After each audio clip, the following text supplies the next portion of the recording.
കാഫൂർ screenshot കേസിൽ ഉറവിടം സംബന്ധിച്ച നിർണായക വിവരങ്ങൾ SITക്ക് ലഭിച്ചിരിക്കുന്നു. കടത്തനാട് സഖാക്കൾ, ബാവുപ്പാറ സഖാക്കൾ എന്നീ ഗ്രൂപ്പുകളിൽ നിന്നാണ് വ്യാജ സ്ക്രീൻഷോട്ട് ലഭിച്ചത്. വടകര സ്ക്വാഡ് അഡ്മിന്മാരെ ചോദ്യം ചെയ്തതോടുകൂടിയാണ് ഈ നിർണായക വിവരം ലഭിച്ചിരിക്കുന്നത്. കേസിൽ SIT കൂടുതൽ പേരെ ചോദ്യം ചെയ്യും. ശരത് SS ഈ വാർത്തയുടെ വിവരങ്ങൾ നൽകാൻ നമുക്കൊപ്പം ചേരുന്നുണ്ട്. ശരത്, അപ്പോൾ 2024 ലോക്സഭാ തെരഞ്ഞെടുപ്പിൽ ഈ വടകര മണ്ഡലത്തിൽ ഉയർന്ന ഏറ്റവും വലിയൊരു വിവാദം, അത് പിന്നെ കേരളം മുഴുവൻ വ്യാപിക്കുകയായിരുന്നു. പക്ഷേ റിബേഷ് രാമകൃഷ്ണൻ എന്ന DYFI നേതാവിൽ വരെ എത്തി നിന്ന ഇടത് സർക്കാരിന്റെ കാലത്ത് അന്വേഷണത്തിന് പിന്നീട് ജീവൻ വെച്ചത് UDF സർക്കാർ SITക്ക് നേതൃത്വം കൊടുത്തപ്പോഴാണ്. ഇപ്പോൾ അതിവേഗ അന്വേഷണവുമായി മുന്നോട്ട് പോവുകയാണ്. ഇപ്പോൾ എന്തൊക്കെ നിർണായക വിവരങ്ങളാണ് ഈ ഘട്ടത്തിൽ പുറത്തു വരുന്നത്? ശരത്.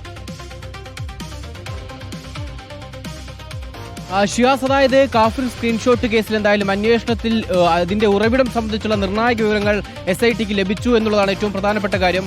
ഈ പറയുന്ന പോലെ നേരത്തെ വടകര സ്ക്വാഡ് ഗ്രൂപ്പിലായിരുന്നു ഈ സ്ക്രീൻഷോട്ട് അവസാനം പ്രചരിച്ചതായി കണ്ടെത്തിയത്.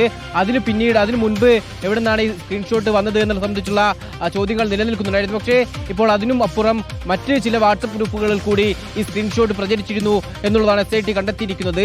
കടത്തനാട് സഖാക്കൾ, ബാവുപ്പാറ സഖാക്കൾ എന്നീ രണ്ട് ഗ്രൂപ്പുകളിൽ നിന്നാണ് വടകര സ്ക്വാഡിലേക്ക് ഈ സ്ക്രീൻഷോട്ട് എത്തിയത് എന്നുള്ളതാണ് ഇപ്പോൾ അന്വേഷണ സംഘം കണ്ടെത്തിയിരിക്കുന്നത്. നേരത്തെ വടകര സ്ക്വാഡ് ഗ്രൂപ്പിലെ അഡ്മിന്മാരെ അന്വേഷണ സംഘം ചോദ്യം ചെയ്തിരുന്നു.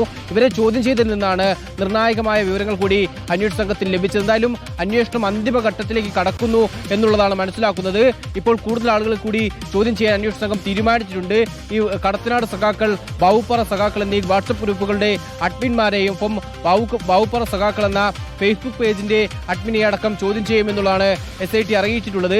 നിലവിൽ ഇപ്പോൾ ഇന്നും നാളെയും നാളെ അവധി ദിവസമായതുകൊണ്ട് തന്നെ തിങ്കളാഴ്ചയായിരിക്കും ഒരുപക്ഷെ നോട്ടീസ് അയക്കുക. എന്തായാലും ഇവരെ കൂടി ചോദ്യം ചെയ്യുന്നതോടുകൂടി തന്നെ നിർണായക വിവരം കാഫൂർ സ്ക്രീൻഷോട്ട് കേസിൽ ലഭിക്കുമെന്ന പ്രതീക്ഷയാണ് SITക്കുള്ളത്. നേരത്തെ പറഞ്ഞതുപോലെ റിബേഷ് രാമകൃഷ്ണനിൽ ഒതുങ്ങിപ്പോയ കേസാണ്.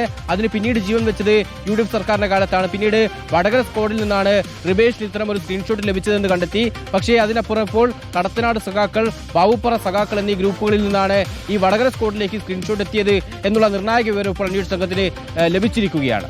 ശരി, ശരത് SS ആണ് വിവരങ്ങൾ നൽകിയത്. അപ്പോഴും ഈ ഒരു സ്ക്രീൻഷോട്ട് അല്ലെങ്കിൽ ഈ ഒരു കാഫൂർ സ്ക്രീൻഷോട്ട് എന്ന് പറയപ്പെടുന്ന ആ ഒരു ചിത്രം അതാരാണ് നിർമ്മിച്ചത് എന്നുള്ളതാണ് അറിയേണ്ടത്. കാരണം അത്രമേൽ വർഗീയ വിദ്വേഷ പരാമർശം അല്ലെങ്കിൽ വിഭജനം ഉണ്ടാക്കാൻ വേണ്ടി ലക്ഷ്യമിട്ടുള്ള ഒരു ചിത്രമായിരുന്നു അത്. ആ ഒരു നിർമ്മിച്ച ആളിലേക്ക് എത്രയും വേഗം തന്നെ അന്വേഷണം എത്തുമെന്ന് കരുതാം. ഇന്ന് നമ്മൾ കേട്ട ഞെട്ടിക്കുന്നൊരു വാർത്തയുണ്ടായിരുന്നു. കൊല്ലത്തെ ഒരു വയോജന കേന്ദ്രം, അവിടെ പ്രായമായ സ്ത്രീകൾക്ക് നേരിടേണ്ടി വന്ന ലൈംഗിക അതിക്രമം.